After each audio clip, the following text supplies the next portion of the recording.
বাউল আবুল হোসেন সরকার নিয়ে হাউকা হইতেছে, বামেরা মিছিল বের করেছে, সেখানে আবুল হোসেন সরকার কেন গ্রেপ্তার সেটার জবাব চাইতেছে। শুনেন।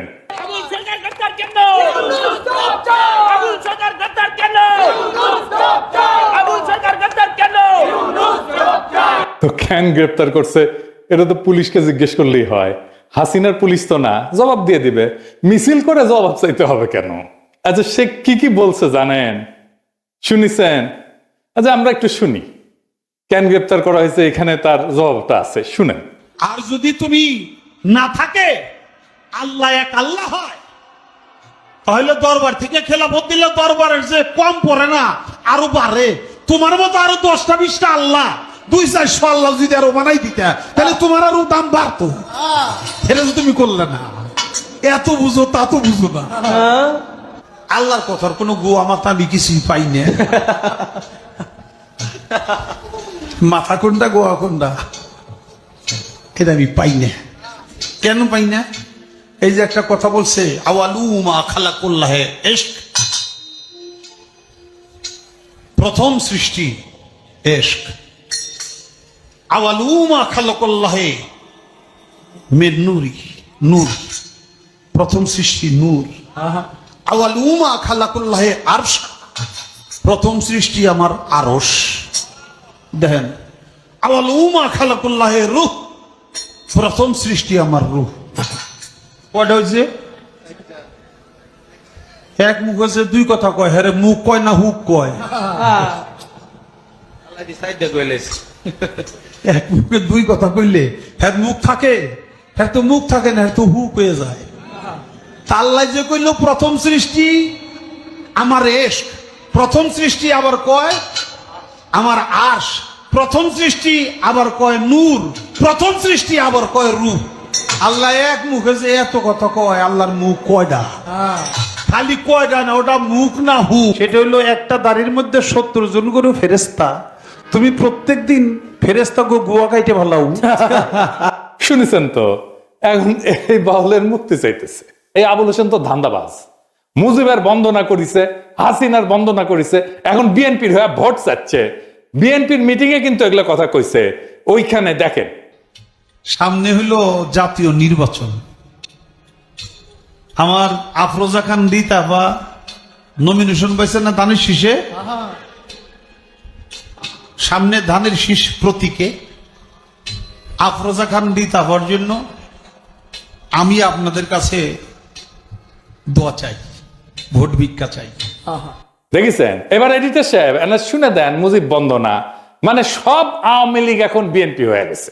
গালি জলদি কইরা যায় তোরা আয়, আয় রে আমার শেখ হাসিনার নায় তোরা আয়, আয় রে আমার শুভ এমপির নায় তোরা আয়। ওই ইতিহাসের রাখাল রাজা, ইতিহাসের রাখাল রাজা বঙ্গবন্ধু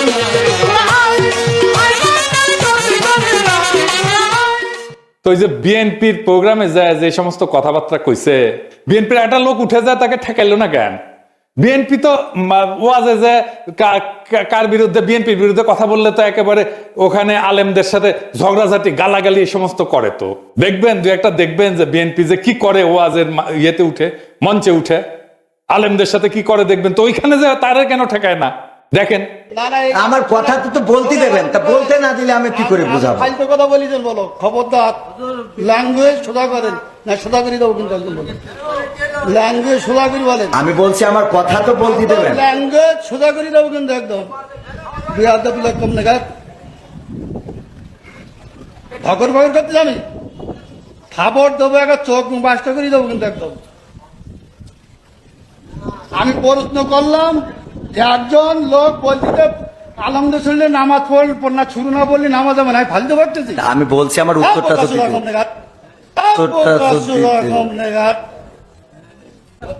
একদম বাস্ত করে দেবো সব একদম।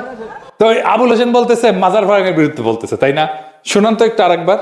এমনি তো 200-র উপরে মাজার ভেঙে ফেলাইছে, আপনারা জানেন তো? 200-র উপরে বাংলাদেশে মাজার ভেঙে ফেলাইছে। এখন একটু বন্ধ হয়েছে। কেন বন্ধ হয়েছে? সামনে যে নির্বাচন, একটু গ্যাপ দেই, নাহলে এখনো যদি মাজার ভাঙতে থাকে তাহলে কিন্তু আর ভোট পাবো না।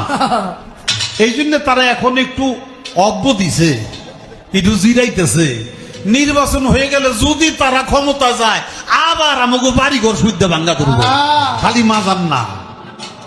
তো বাংলাদেশে মাজার নিয়ে ঘৃণা উৎপাদন করছে কে? সেকুলারেরা। মাজার ঘৃণার সবচেয়ে বড় কালচারাল এসেট হচ্ছে সৈয়দ ও আলিউল্লাহ লাল সালু। নাটক হয়েছে, সিনেমা হয়েছে, পাঠ্য হিসাবে পড়ানো হয়েছে, এখন সেকুলাররা মাজার প্রেমী হয়ে গেছে। কি তাজ্জব! মৌলানা আবুল কালাম আজাদের একটা বই আছে উর্দুতে, ঘুবারে খাতির নাম, জেলখানায় বসে এটা লিখেছিল। তো ওইখানে উনি মাজার নিয়ে কিছু কথা বলছেন, এখানে কিন্তু ওনার খুব অরিজিনাল কিছু চিন্তা আছে। উনি বলছেন কবর এবং মাজারকে ধর্মীয় শক্তি হিসেবে দেখার বিরোধিতা করছে মৌলানা আজাদ।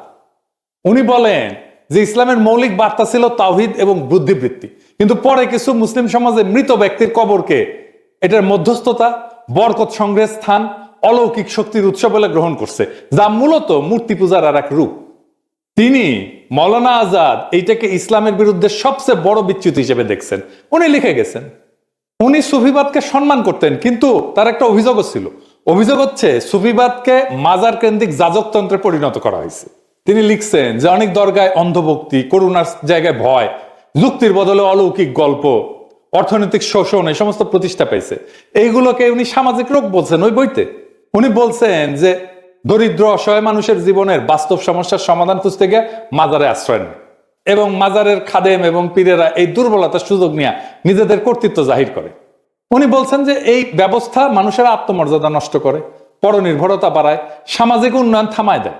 তিনি খুব কষ্ট পেয়ে লিখছেন এখানে, মুসলিম সমাজ যখন কোরআনের জ্ঞান, বুদ্ধি, বিজ্ঞান, দর্শন এসব থেকে দূরে সরে যায়, তখন মাজার কেন্দ্রিক আধ্যাত্মিকতা সমাজের নেতৃত্ব নেয়।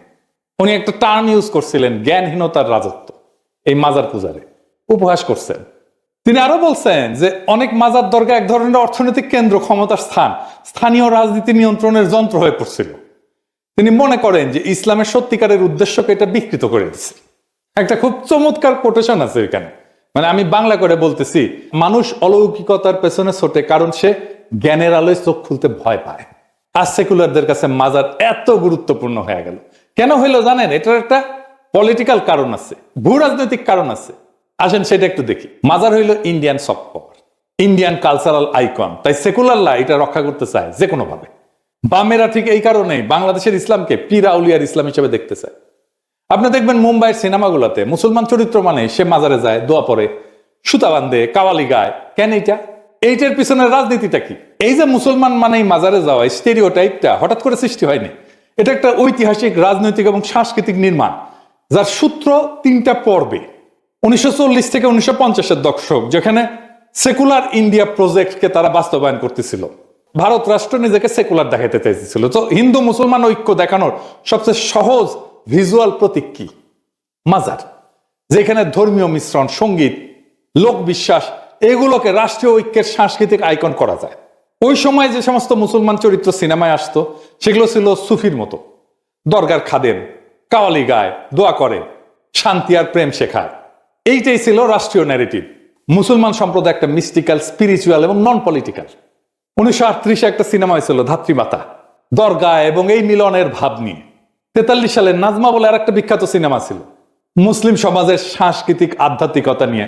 এখানে মুসলমান মানে কবি, সুফি, অলৌকিক প্রবণ। এরপরে আসে 1960 থেকে 1980 সাল, কাওয়ালির যুগ, বলিউডের বাণিজ্যিক স্টেরিওটাইপ। এই যুগে বলিউড বুঝাইলো যে মাজার, সঙ্গীত এবং কাওয়ালি এটাই হইতেছে হিট ফর্মুলা, ইমোশন, মিউজিক এবং এক্সোটিকনেস। এটাই হচ্ছে মুসলমান পরিচয়। ফলে মুসলমান পরিচয় মানেই দরগায় চাদর দেওয়া, কাওয়ালি করা, পীর ফকিরের দোয়া, অলৌকিক সুস্থ হওয়া, সাদা টুপি, আচার আচরণ। এই সময় সবচেয়ে ভূমিকা রাখছে বোম্বাইয়ের ইন্ডাস্ট্রি উর্দুভাষী লেখকেরা, যারা মুসলমানদের নিজস্বতা দেখানোর জন্য সহজ ভিজুয়াল হিসেবে মাজার ব্যবহার করত। মাজার কেন্দ্রিক গান এবং সিন, বারসাত কি আকরাত, আমার আকবর অ্যান্টনি 1977 সালে, দরগায় অলৌকিক সুস্থ হওয়া, সুফি গান একটা নতুন ধরনের কালচারাল জানরা তৈরি করলো। এই সময় মুসলমান চরিত্রকে মিস্টিক, অলৌকিক, আবেগী করে ফেলা হলো। এইটা ভারতীয় জাতি নির্মাণের ন্যারেটিভের সাথে মানানসই। মুসলিমরা নন থ্রেটনিং স্পিরিচুয়াল মাইনরিটি। এরপরে আসলো 1990 থেকে 2000 সাল, মিডিয়া এবং পলিটিক্যাল মোমেন্ট। মুসলমান মানে দরগা প্রেম, দোয়া। 1992-এ বাবরি মসজিদ ভাঙা হইলো। তারপরে বলিউডে মুসলমান চরিত্র ফের এই হার্মলেস ভিজুয়ালে ফেরাই নিয়ে যায়। এই সময় মুসলমান চরিত্রকে 3 ভাবে দেখানো হয়: মাজার ভক্ত, প্রেমিক প্রেমিকা, নিরীহ দোয়া করা বুড়া মুসলিম যিনি নায়ককে আশীর্বাদ করেন, কাওয়ালি প্লাস ধর্মীয় মিষ্টিক পটভূমি, যা মুসলমান সমাজকে সাংস্কৃতিকভাবে রঙিন কিন্তু রাজনৈতিকভাবে অসক্রিয় দেখায়। যেমন ধরেন ফিজা, রিফিউজি, সাওয়ারিয়া, এইখানে যে মুসলিম ভিজুয়াল পুরোপুরি মাজার থিমড।